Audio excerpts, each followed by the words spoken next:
আসসালামু আলাইকুম। কুকিং হাউজের আজকের আয়োজনে আপনাদের জন্য নিয়ে এলাম দারুণ মজাদার এবং সকলের ভীষণ পছন্দের ছোলা মাখা। আজকের এই ছোলা মাখাটা আমি একটু অন্যভাবে ট্রাই করেছি। এটা অনেকটা স্ট্রিট ফুড স্টাইলে। ছোলা মাখাটা আমরা সবাই ভীষণ পছন্দ করি। আমরা ছোলা মাখাটা সাধারণত সেদ্ধ ছোলা তারপরে সব কিছু দিয়ে মাখি। তো আজকে আমি ছোলাটা ভুনা করে তারপরে এই ছোলা মাখাটা তৈরি করব। আর এটা খেতে অসম্ভব রকমের টেস্টি এবং মজার। তৈরি করাও খুবই সহজ, কোনো ঝামেলাই নেই। বিকালের চটপটা মুখরোচক নাস্তা হিসাবে ঝটপট করে এটা তৈরি করে নিতে পারেন। সকলে ভীষণ পছন্দ করবে খেতে। চুলায় একটা প্যান বসিয়ে দিয়েছি। এখন এই প্যানে আমি নিয়ে নেব 2 কাপ পরিমাণ সেদ্ধ ছোলা। আমি ছোলাগুলোকে ভালো মতো সেদ্ধ করে নিয়েছি। আর সেদ্ধ করার সময় ছোলার মধ্যে কিছুটা লবণ দিয়ে তারপরে সেদ্ধ করে নিয়েছি। ছোলাটা একেবারে নরম করে সেদ্ধ করে নিতে হবে।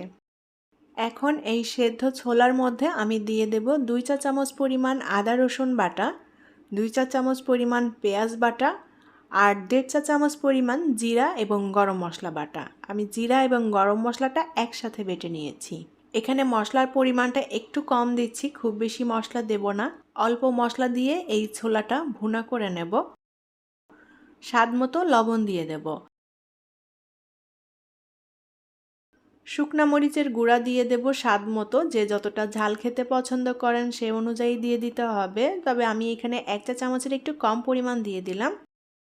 আর 1 চা চামচের মতো দিয়ে দিলাম ধনিয়া গুঁড়া। হলুদ গুঁড়া দিয়ে দেব হাফ চা চামচ মতো। এখন এর মধ্যে দিয়ে দেব রেগুলার রান্নার তেল।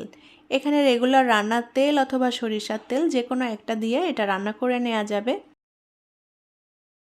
এবার অল্প আঁচে আমি খুব ভালোভাবে নেড়েচেড়ে ছোলার সাথে সব মশলাটা মিশিয়ে দিয়ে 2-3 মিনিট ছোলাটা একটু ভেজে নেব। ছোলাটা আমি আগে থেকেই খুব ভালো মতো সেদ্ধ করে নিয়েছি, তাই এখন এই ছোলা ভুনা করতে একদমই কম সময় লাগবে। মশলার সাথে ভালোভাবে নেড়েচেড়ে ভেজে নিতে হবে একটু, যাতে মশলার কাঁচা গন্ধটাও চলে যায়। আমি 3-4 মিনিট ছোলাটা মশলার সাথে ভালোভাবে একটু ভেজে নিয়েছি। আর মশলার কাঁচা গন্ধটা মোটামুটি চলে গিয়েছে। এখন এর মধ্যে কিছুটা পানি দিয়ে দেব। আমি এখানে প্রায় 1 কাপের মতো পানি দিয়ে দিলাম। পানিটা দিয়ে খুব ভালোভাবে নেড়েচেড়ে মিলিয়ে নেব। আর যে পানিটা দিয়েছি পানিটা ভালোভাবে টানিয়ে নিতে হবে। পানিটা দিলে মশলার মধ্যে ভালোভাবে জাল পড়বে এবং মশলার মধ্যে কোনো কাঁচা গন্ধ থাকবে না। ছোলার মধ্যে যে পানিটা দিয়েছিলাম পানিটা টেনে গিয়েছে। এখন অল্প আঁচে ভালোভাবে নেড়েচেড়ে ছোলাটা ভুনা করে নিতে হবে। আর এখানে আমি কিন্তু মশলার পরিমাণ কম দিয়েছি, কারণ এর মধ্যে পরবর্তীতে আরও অনেক কিছু অ্যাড হবে। তার জন্য এখানে মশলাটা আমি একটু কম পরিমাণে দিয়েছি। তবে এখানে আপনারা আপনাদের পছন্দ মতো মশলাটা অ্যাড করতে পারেন। আর যতটা ছোলা ভুনা তৈরি করতে চান সে অনুযায়ী মশলাটা দিয়ে দিতে হবে। তবে এখানে অতিরিক্ত মশলা দিলে খেতে ভালো লাগে না আমার কাছে, এটা আমার পছন্দ। তো আপনারা মশলা দিতে চাইলে সেভাবেই দিয়ে দিবেন। অল্প আঁচে ভালোভাবে নেড়েচেড়ে আমি ছোলাটা ভুনা করে নিয়েছি। আর ছোলাটা আমি এরকম একটু শুকনো ঝরঝরে মতো করে নিলাম। আরেকটা বিষয়, আমি কিন্তু ছোলার মধ্যে আজকে এখানে আলু দেইনি। আপনারা চাইলে ছোলা ভুনাতে আলু ব্যবহার করতে পারেন। আলু দিলে খেতে ভালো লাগবে। ভালোভাবে নেড়েচেড়ে ছোলাটা ভুনা করে নিয়েছি। এখন এটা চুলা থেকে নামিয়ে নেব আর ছোলাগুলোকে একটু ঠান্ডা করে নেব। একটা মিক্সিং বলে আমি ছোলাগুলো নিয়ে নিয়েছি আর ছোলাটা আমি ভালো মতো ঠান্ডা করে নিয়েছি। এখন এই ছোলার মধ্যে দিয়ে দেব শসা কুচি। আমি এখানে খোসা সহ শসা কুচি করে নিয়েছি। মিডিয়াম সাইজের একটা শসা নিয়েছি। আর নিয়ে নেব মিডিয়াম সাইজের একটা টমেটো কুচি। পেঁয়াজ কুচি নিয়ে নেব। আমি এখানে মিডিয়াম সাইজের 3টা পেঁয়াজ কুচি করে নিয়েছি। আর দিয়ে দেব ধনিয়া পাতা কুচি। কাঁচামরিচ কুচি দিয়ে দেব টেস্ট অনুযায়ী। আমি এখানে 5টা কাঁচামরিচ কুচি করে নিয়েছি। তো সম্পূর্ণটা দিলাম না, যেহেতু আমি এখানে শুকনা মরিচ দিয়েছিলাম ছোলা ভুনাতে, সেই অনুযায়ী মরিচের পরিমাণটা দিয়ে দিতে হবে। একটু ঝাল ঝাল হবে এই ছোলা মাখাটা। আর এখন এর মধ্যে দিয়ে দেব 1 ফালি লেবুর রস।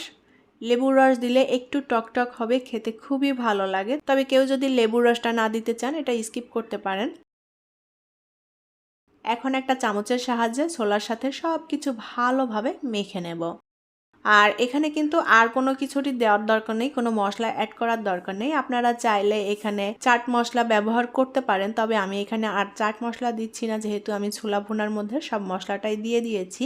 আলাদা করে এখানে লবণ বা অন্য কোনো কিছুই অ্যাড করতে হবে না। এখন সব কিছু ভালোভাবে মেখে নিতে হবে। আমি ছোলা ভুনাতে শুধুমাত্র আলুটা দেইনি, আপনারা চাইলে এখানে আলু অ্যাড করতে পারেন। আলু দিলে খেতে খুবই ভালো লাগে। উল্টাপাল্টা করে ভালোভাবে আমি ছোলার সাথে সব কিছু মিলিয়ে নিয়েছি, আর আমাদের ছোলা মাখাটা রেডি।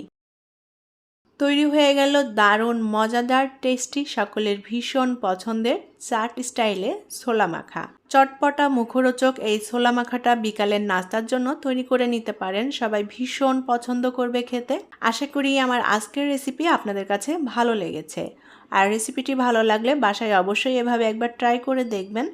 আর ভিডিওটি শেয়ার করার অনুরোধ রইল। সবাই অনেক অনেক ভালো থাকবেন এবং আমাদের জন্য দোয়া করবেন। আল্লাহ হাফেজ।